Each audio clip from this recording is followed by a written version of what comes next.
umjesto C uvrstimo 3a, a znamo koliko je, b nam je nepoznanica i nakon kraćeg računanja dobijemo da je b jednako 2a korijena iz 2. Sada je potrebno odrediti omjer stranica. Stranica A je najkraća kateta, nju smo označili sa. Stranica C je 3 puta dulja od A i B smo dobili da je 2a korijena iz 2. Sada je potrebno primijeniti trigonometrijsko pravilo. Sinus alfa nasuprotna kateta kroz hipotenuza. Znači odabrali smo kut alfa nasuprotna kateta kroz hipotenuzu.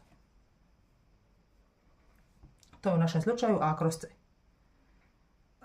Sinus alfa a je a, c je 3a. Kada uvrstimo a se pokrati, ostane 3, odnosno 1/3. Sinus alfa od 1/3 je 19 stupnjeva, 28 minuta i 3 sekunde. Da se prisjetimo na koji način. Shift